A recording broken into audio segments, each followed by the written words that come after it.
So this is Lara, aka the Sound Sommelier, here with Beat Junkie co-creator Rhettmatic. Rhett, what was your earliest memory of hip hop? Or what is your earliest memory? My earliest, it was I was in junior high, Mhm. uh, and I really remember it was like lunchtime and stuff, and seeing a couple of kids like forming a circle. Mhm.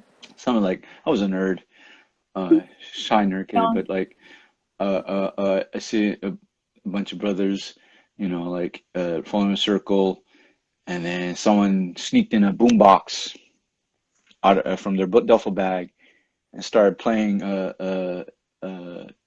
Soul Sonic Force, looking for the perfect beat. Nice. So, and then once that started playing, they started popping. I was like, I didn't know it was called popping. Mhm. Uh, uh, and I was just kind of amazed what they're doing. Like what the heck is this?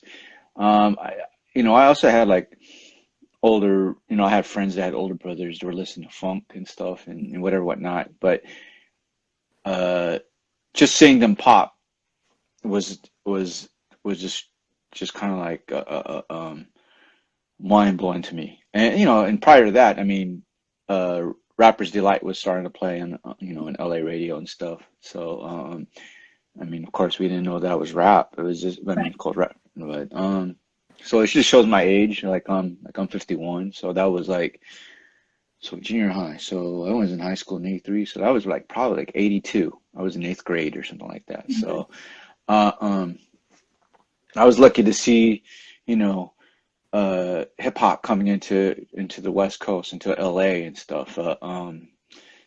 Obviously, LA was behind.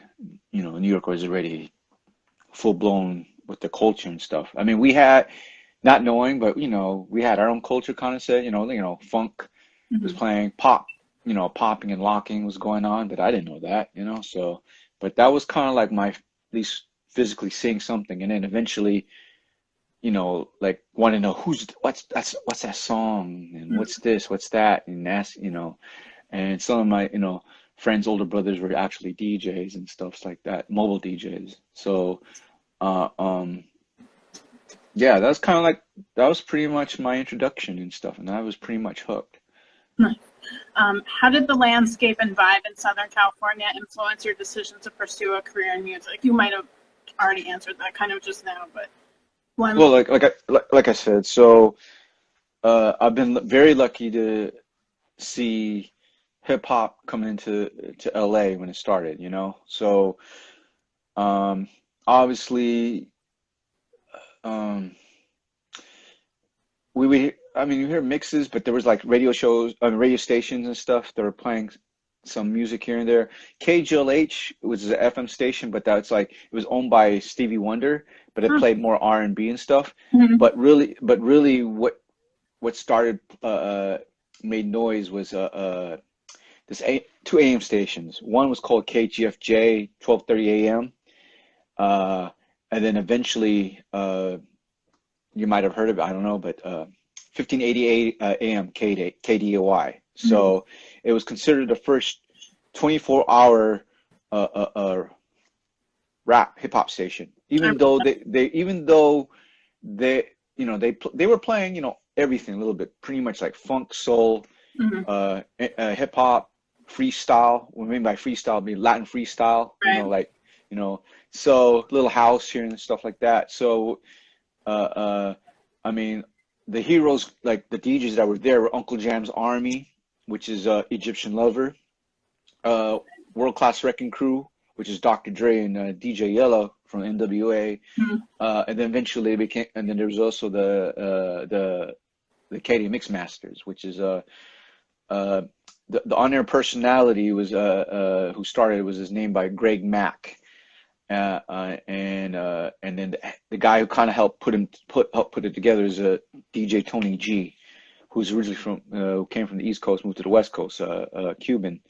Uh, him, uh, uh, DJ Jammin' Gemini, Dr. Dre, Bobcat from Uncle Jam's Army, who's also part of he was LL Cool J's DJ, part of LA Posse. Mhm. Eventually, of course, other members came in like Julio G, DJ Mwok, who DJ for Tone Loc, Ralph M, who DJ for who's part of Funk Dubious, Battle Cat, Aladdin, Joe Cooley, uh, uh, yeah, there was like Traysky, uh, yeah, there were like those were our heroes. I mean, of course, we were getting whatever records or tapes, like from the East Coast, but that was for me growing up, that was like pretty much our ear to whatever's coming from the New York was playing on that radio station, and it was also playing whatever LA, LA stuff like Ice-T or LA Dream Team, Egyptian Lover, King T, uh, honestly, if it wasn't for K-Day, uh, uh, um, you wouldn't. I don't think New York would able to break out to what it was and stuff like that. Right. So, I mean, pretty much. You ask anyone that's like came from that area, like Dilla, when they first came out here, uh, uh, they were hanging out with NWA too as well. But even though like everybody, all the gangster, quote unquote gangster rappers, we all Mhm. grew up listening to KRS-One Mhm. and Run DMC. We all were listening. We were all listening to New York stuff. So. But of course, again, LA is behind. We're like 3-4 years, maybe 5-6 years behind New York and stuff. We didn't even know about breaks and all that stuff. We were more into art to us when we heard Planet Rock because it's equivalent to funk being fast stuff. We Mhm. listened to like Prince and Rick James and that stuff. So uh, uh, Planet Rock obviously was like electro funk kind of to us, and so so we we gravitated to that, and then we thought that was how New York was. We didn't know Right. there was all the breaks and stuff until later on and stuff like that. Mhm. Uh, how Southern California or LA uh, influenced me into going to the music career. Well, I mean, like when I first started out, I was a graph artist and a popper, you Mhm. know, and then eventually become a DJ. Because back then, you were at least doing two out of the four elements in hip hop, right? Right. So, also me being Filipino, American, my parents came to the United States in 1968.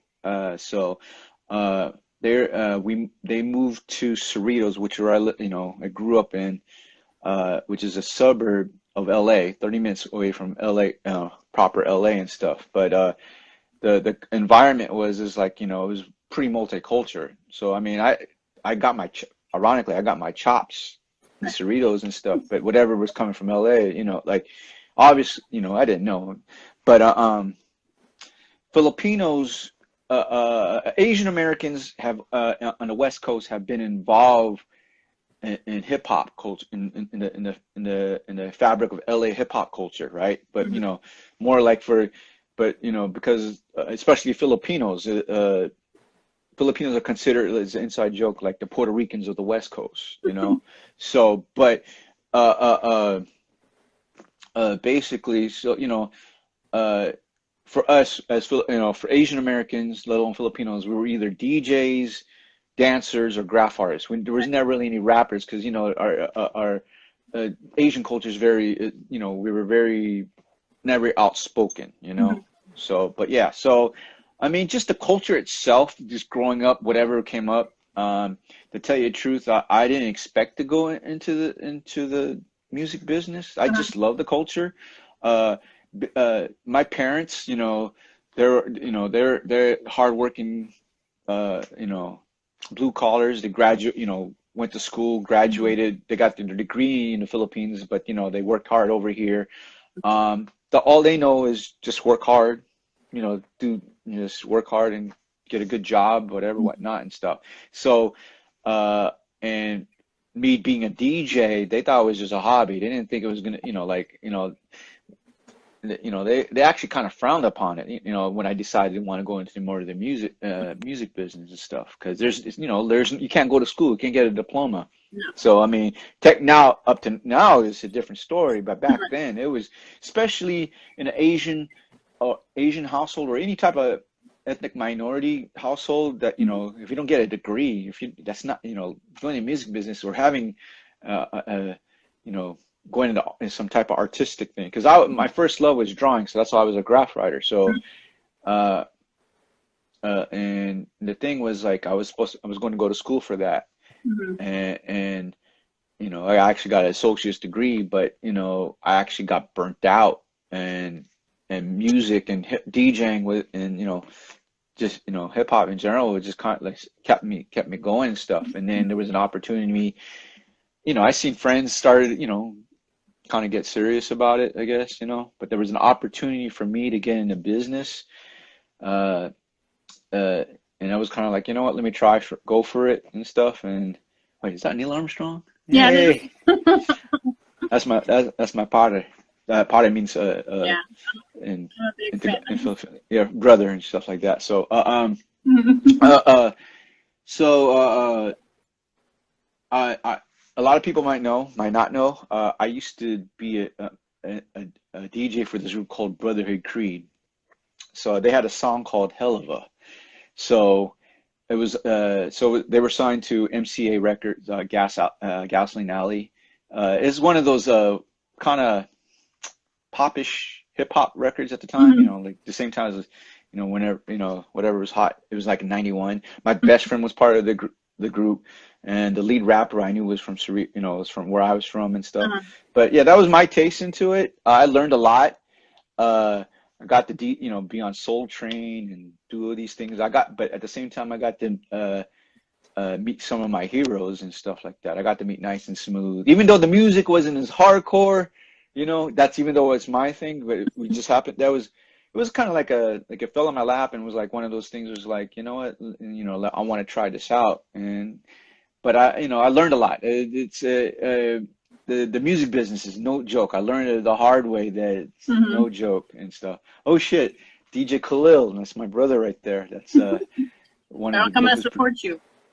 I'm sorry. They're all coming to support. Oh man, that's crazy. I see some of BGIS students, my students from the school I teach at and Mhm. stuff. So, but anyways, yeah. So that's how I kind of got the taste into into the, you know, just what's growing up. You know, uh, going to club. Well, you know, again, Philip in being Filipino scene in itself, it was kind of bubble, you know, like a little bubble in itself. We all grew up listening to hip hop, but it was pretty much in a bubble. And Right. if you really wanted to go into like to the real shit, you had to go to Hollywood, go to LA, like go the proper LA, and that's when shit like, and they had clubs going on at the time. After K-Day went off the air, it was like 89, 90. I mean, they had clubs like Funk Jungle, United Nations. They were thrown by Ice-T in Africa Islam and the Rhyme Syndicate, you know, and they were, because they were part also, they were part in Zulu Nation, the West Coast. I mean, at one point you would see, you know, I mean, some of the OGs like Grandmaster Caz and Prince Whipper Whip were living out here and stuff like that, you know, and you know, they were, you would be surprised to see like, you know, like again, Dilla, and then you see Def Jeff, or, you know, this is like in the late 80s, early 90s and stuff like that as we go on. And then eventually, you know, like, of course, in the 90s, you got, you know, after those days, you got Unity. Shouts to my man Mark Love, who's an OG in the LA scene, an OG DJ, one a key figure in LA hip hop during the 90s. It was one of the main DJs for this club called Unity, which is like, I've heard of that. Mhm. you heard of Unity? So Mhm. I have a anyone bunch of that friends was anyone for LA, or anyone that had a record out underground wise performed there. The guy who threw it, rest in peace, Bigga B, who was he used to work for Loud Records, over there. and his partner Orlando, right? So uh, uh, anyone that you could think of from the West Coast, from like Far Side to Razzcast to Dilate Peoples, Jurassic to Exhibit, anyone that was anyone if you performed there from LA, if you're from LA and you performed there, that was like You're right. that was like some Apollo shit, you know. Of course, the headlining act, Bigga B was one of the first people that actually brought out Wu-Tang Clan out because he worked for Loud Records and shit.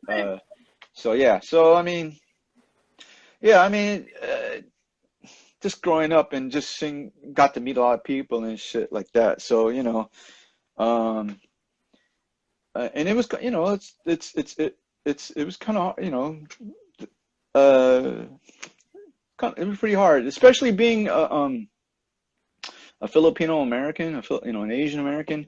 That like the culture is black culture. It's black and Latino culture, you know, like, you know, for the most part and stuff. So again, you know, you want to get respect, you got to go to LA, and that was the place to be. And so yeah. Well, it's nice to hear that you have the support of other people, and even though your parents were kind of more traditional. Well, it took a while, you know. I mean, anyone that's Asian could tell you that.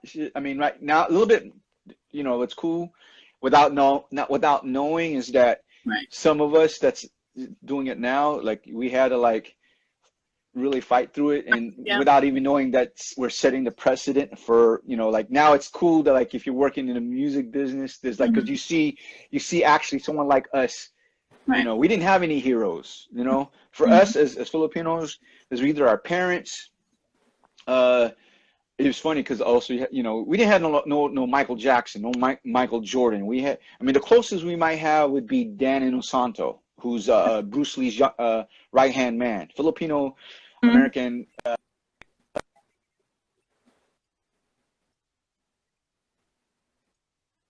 Sticks. So that's like closest to the one to that. And then for hip hop, Nasty Ness, a DJ from Seattle. He was also part of this label called Nasty Mix Records, which is Sir Mix-a-Lot's label. His voice can be heard on Eazy-E's radio at the end. So that was a big thing too, also. But you know, I didn't even know he was Filipino until like I saw him until later on. You know, but yeah.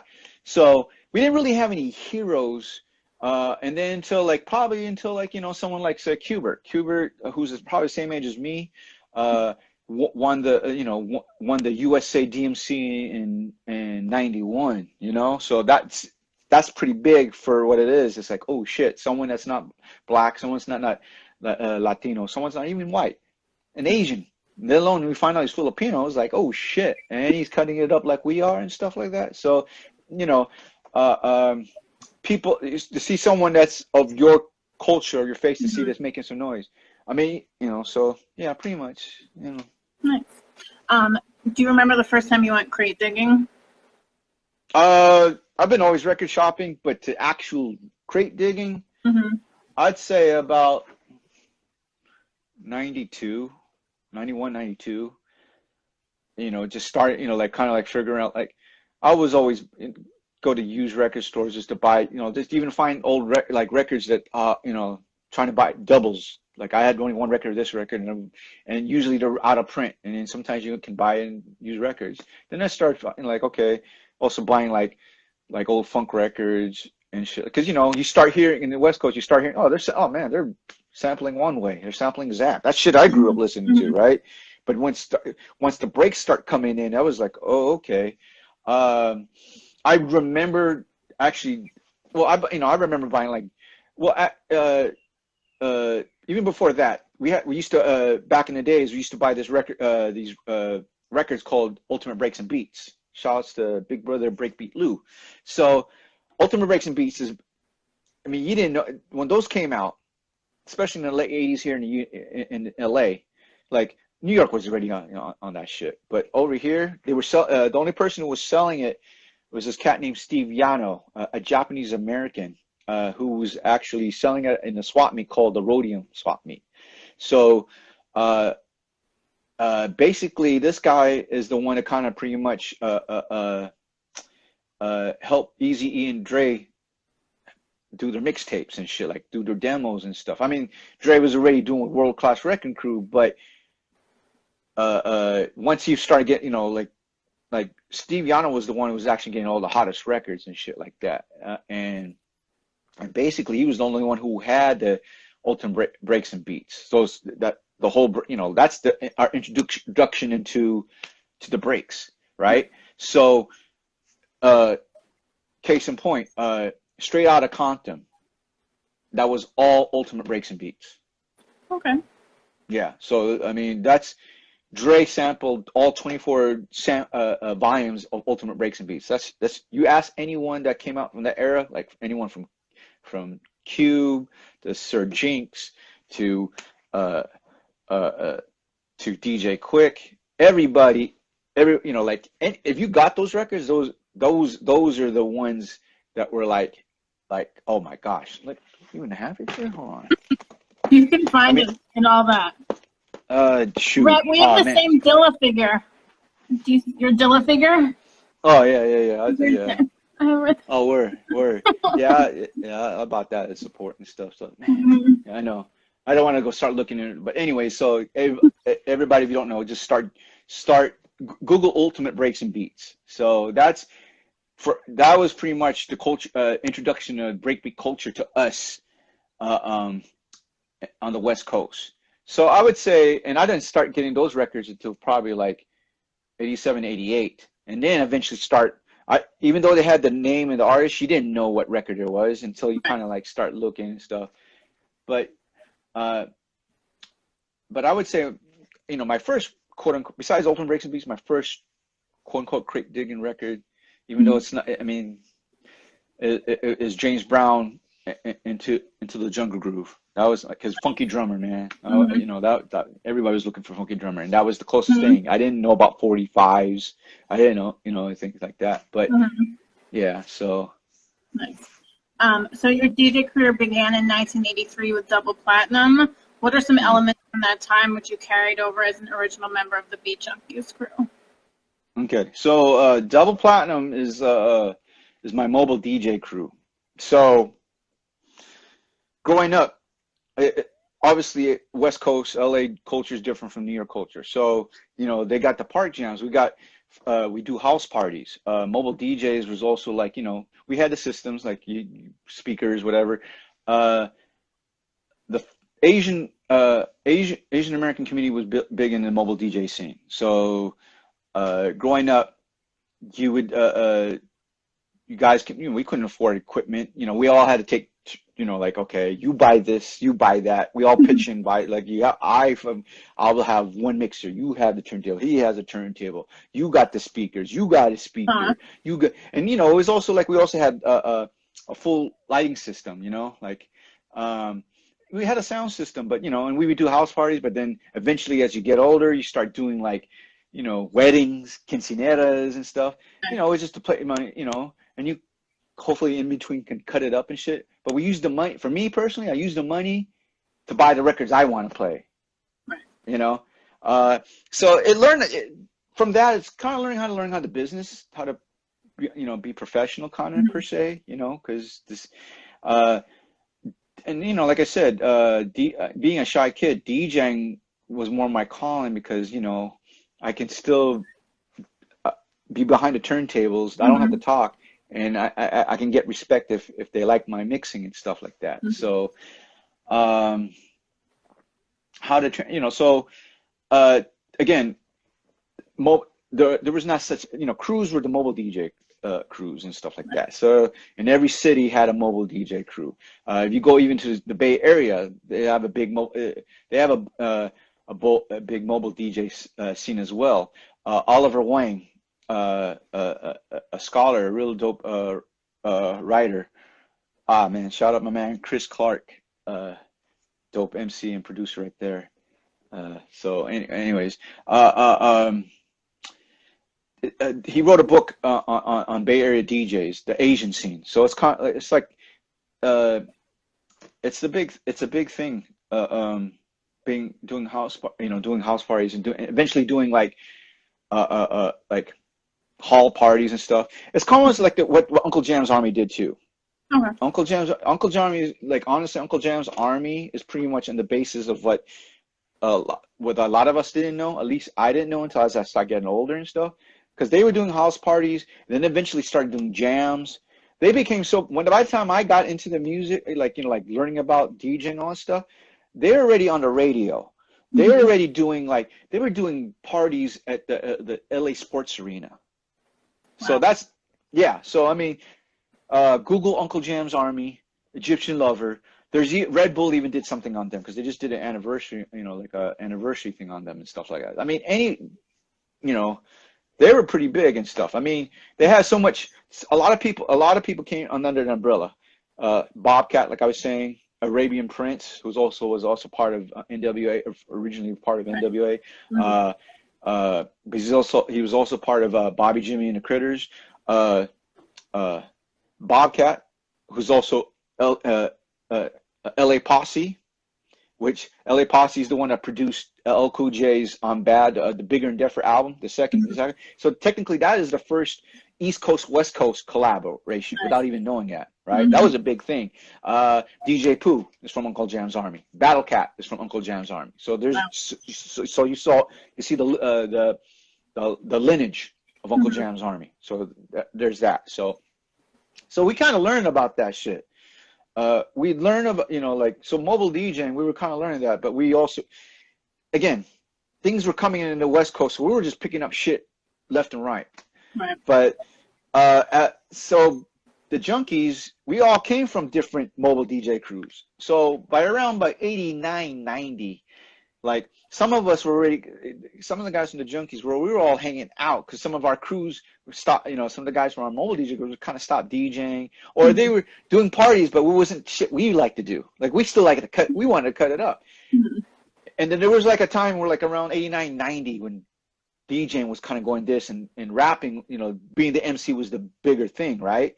They didn't, even MCs were, instead of using DJs, they were using DAT tapes just to play music. You don't need a DJ, just play the DAT tape and that's it. You don't need, and the DJ just sitting there. Whereas someone like you need Jazzy Jeff and Fresh Prince, Cash Money and Marvelous, Jam Master Jay and Run DMC. You know what I'm saying?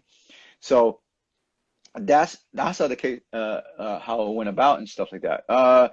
We all hanged out, met in different, circles and stuff at different times and stuff. And just basically especially when K-Day went off the air, like 89, 90, I think, whatever, whatnot, there was a void and shit like that. And everybody, at that time, everybody thought DJing was played out while we still kept on cutting. Are you guys still cutting it up? Not knowing there was a lot of shit going on the underground. Like even the battle scene, like DMC was kind of like after 89, 90, everybody's like, do not like that, right? There was another battle course in New York, the Battle for World Supremacy at the New York Seminar and stuff. So, but yeah, I mean, little do we know that during that time there was a void. Us doing our thing, the X-Men were doing their thing in New York, and the Scratch Pickles were doing their thing in Frisco, but they weren't even called Scratch Pickles. They were called FM20. And then eventually become Rocksteady DJs, and from Rocksteady DJs become Invisible Scratch Pickles. So anyways, and then next around 91, 92 is when the quote unquote the beginning of of turntablism, whatever you want to call it, like that. So yeah,